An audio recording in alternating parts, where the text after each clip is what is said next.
Bonjour à tous, dit Crémena. Comment réussir en vente directe par réunion à domicile? Dans cette vidéo, il sera question de vos motivations, du choix du produit et du choix de l'entreprise. Donc, en ce qui concerne vos motivations, donc il est nécessaire que vous vous posiez cette question. Pourquoi vous choisissez ce système de vente? Qu'est-ce qui vous attire dans ce système de vente? Donc, vous savez que quand on fait de la vente directe à domicile, on n'est payé qu'à la commission et il faut quand même une certaine dose d'autonomie, d'indépendance, de prise de décision seule. Bon, il faut aimer le relationnel évidemment. Après, parfois on pense que les vendeurs, faut qu'ils soient extravertis, faut qu'ils soient, on va dire, grande bouche entre guillemets, qui parlent beaucoup. Pas spécialement en fait.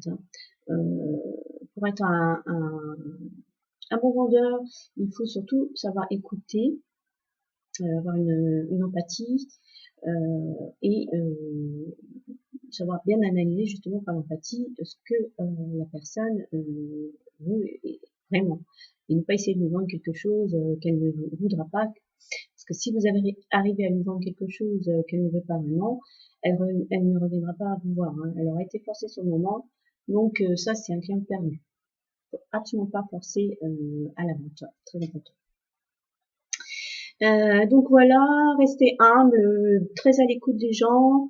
On sait que dans ce système de vente qui est très convivial, vous n'allez pas, en arrivant, entamer une prise de tête pour vendre votre produit. Hein. Il faut d'abord, évidemment, savoir prendre contact avec votre client et connaître un petit peu le contexte de, de sa famille, etc., de son travail.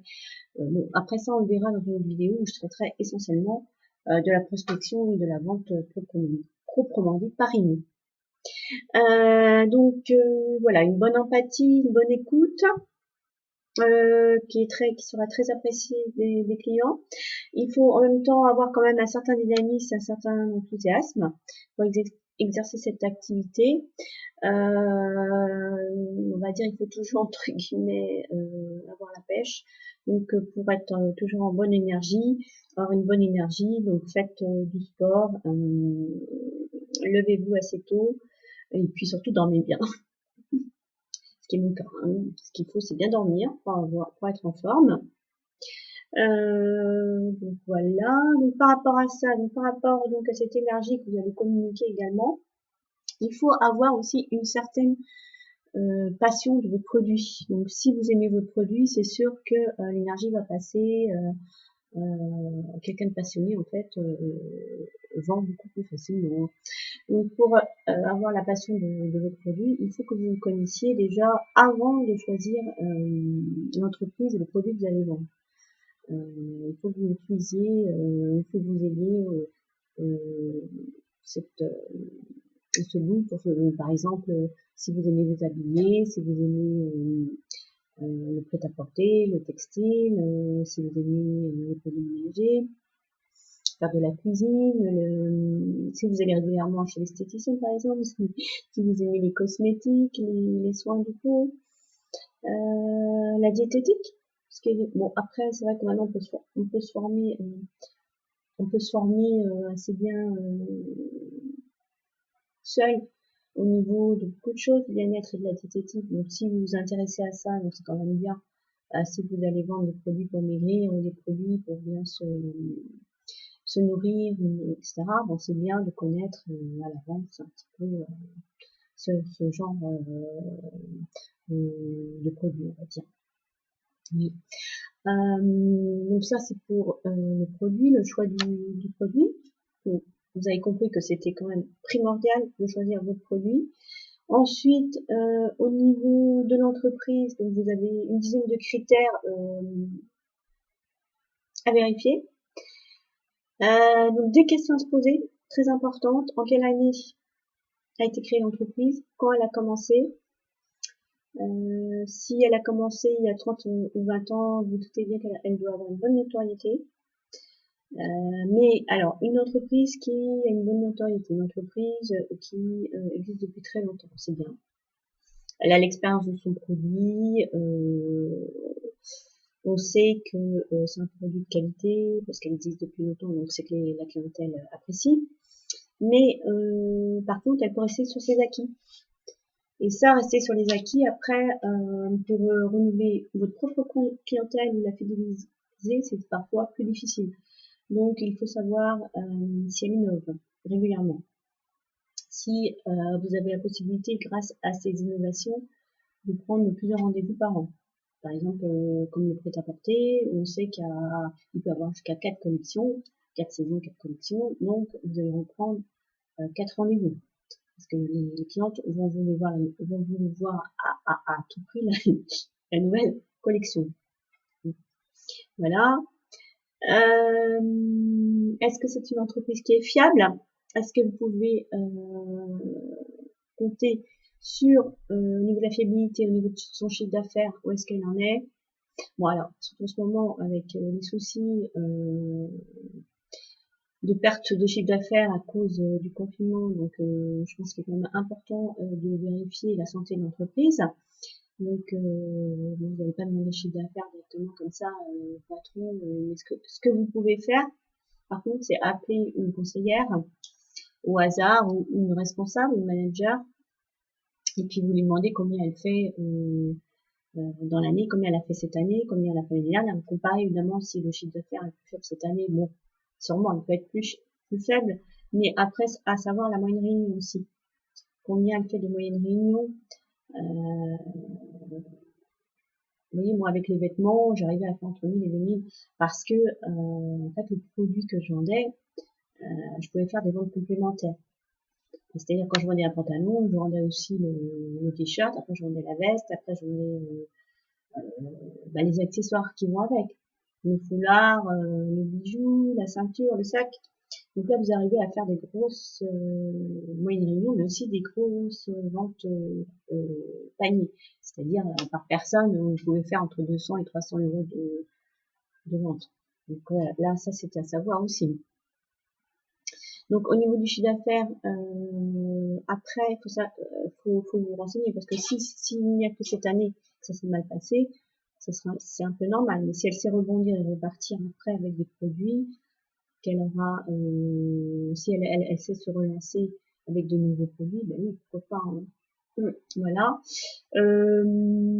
Donc à savoir ensuite si l'entreprise, si elle est récente, si elle a quelques mois ou une année, est-ce qu'elle a du potentiel? Qu'est-ce qu'elle vend comme produit? Est-ce que vous-même vous l'achèteriez? Est-ce que vous pensez que ce produit peut marcher? Est-ce qu'elle a aussi une certaine solidité, c'est-à-dire elle est filiale d'une autre entreprise qui peut l'aider au cas où? Ça peut, parce que parfois vous avez des entreprises qui vendent en magasin ou par d'autres systèmes de vente et qui se mettent à la vente directe, donc à domicile. Donc elles ont du capital déjà. Donc là c'est au contraire, je trouve que c'est même intéressant parce que si vous commencez dans une entreprise comme ça, vous savez que derrière vous allez avoir des récompenses. Donc après, si vous vous donnez les moyens d'être conseillère, d'être manager, d'être responsable, vous pouvez évoluer vite et avoir un poste intéressant par la suite. Hein, si vous savez évoluer et faire fructifier vos connaissances et les ventes.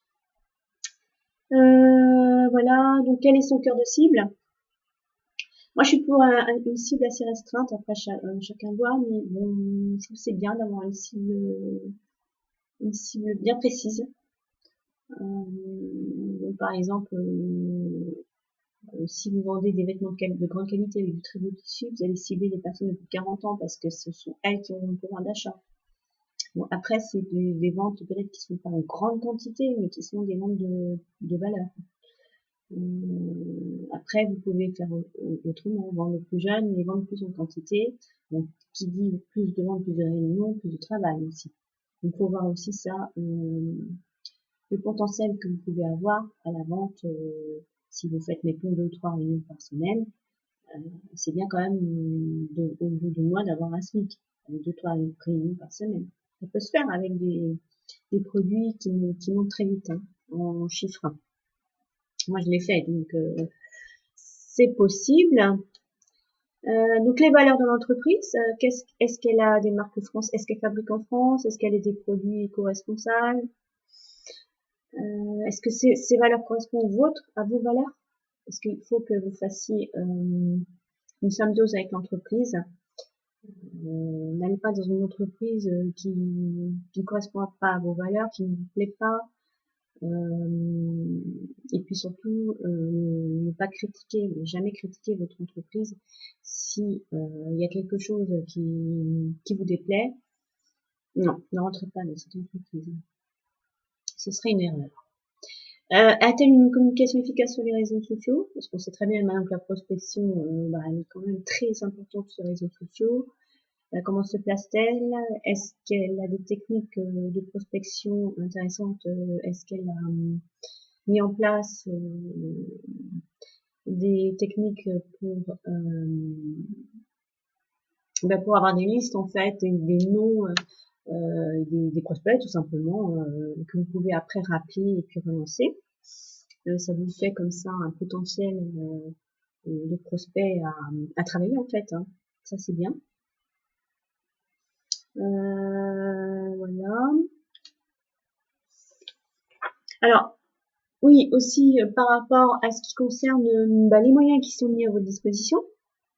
Quels moyens vous allez avoir? Les moyens matériels et le matériel professionnel. Comme moi je parle du prêt-à-porter parce que j'ai travaillé dans le prêt-à-porter et les cosmétiques. Prêt-à-porter, est-ce que vous avez les housses pour protéger les vêtements? Est-ce que vous avez les portants pour mettre les vêtements? Est-ce que vous avez les cintres? Est-ce que vous avez aussi en général, ils donnent tout ce qui est administratif, les bons commandes, etc., les catalogues parfois que vous achetez.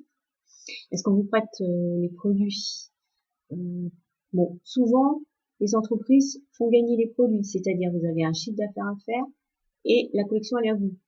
Collection de produits cosmétiques, la collection de vêtements, etc. Ça, c'est bien. En général, ce n'est pas un très gros chiffre d'affaires qu'il faut faire, hein, c'est très faisable. En général, vous pouvez gagner vos produits. Voilà.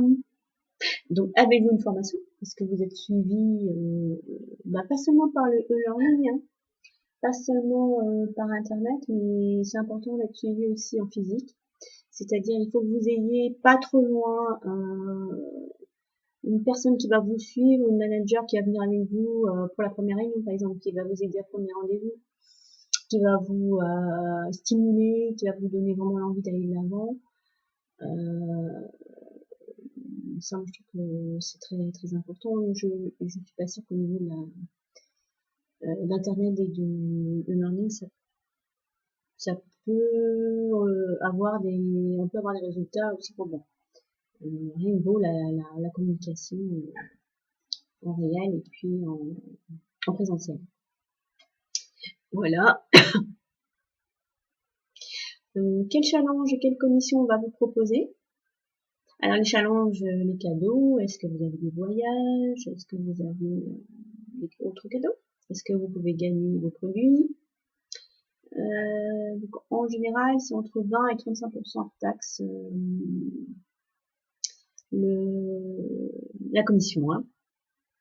Bon, comment vous êtes rémunéré? Est-ce que vous êtes rémunéré à la livraison ou à l'encaissement?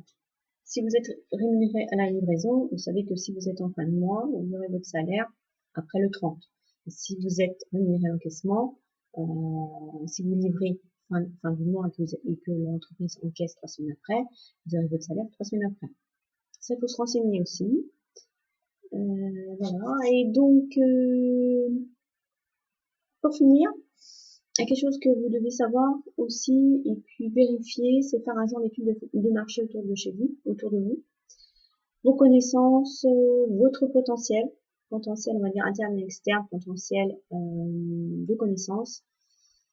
Bon, après on va vous dire qu'il faut demander à la famille, je suis pas tellement pour ça moi, mais plutôt si vous faites partie d'associations, je trouve que c'est beaucoup plus judicieux d'aller vers ça. Sauf si vous avez une tante qui aime vraiment s'habiller et qui va vous prendre, ou qui va aimer les cosmétiques, ou qui va vraiment aimer votre produit et qui va acheter sans regarder, donc qui sera demandeuse, on va dire, pourquoi pas.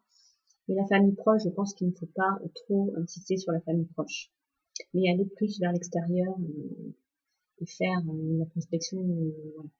Donc, et avant de signer votre contrat, moi je vous conseillerais, bon, déjà de bien lire évidemment, pour savoir quel statut vous avez.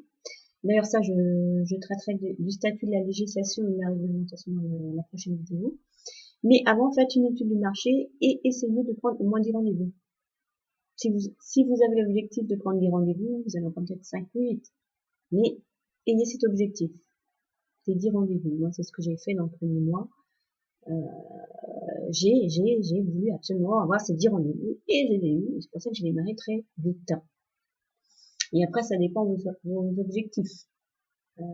Après, il faut avoir un objectif précis. Si vous voulez faire qu'un petit SMIC ou la moitié d'un SMIC, vous faites 2 réunions par semaine. Bon, vous prenez 5-6 rendez-vous si vous voulez. Si vous avez un emploi à côté, c'est vrai que 10 rendez-vous, c'est beaucoup. Après, vous pouvez travailler dans le week-end. Hein. Moi, je me suis vue faire 4 réunions dans le week-end. Hein. Samedi, c'était vendredi soir, samedi matin, samedi après-midi, samedi soir.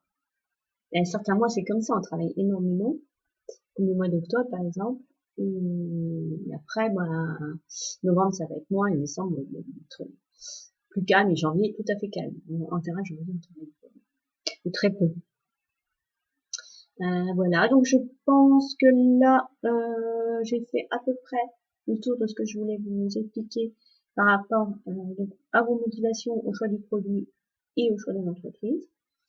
Donc si vous avez des questions, n'hésitez pas à me les poser. Si vous voulez des renseignements plus précis et une formation plus spécifique. Donc, dans la prochaine vidéo, je traiterai donc de la réglementation, de la législation, je vous parlerai de la FVD, parce que c'est elle qu'il faut aller voir pour toutes ces choses.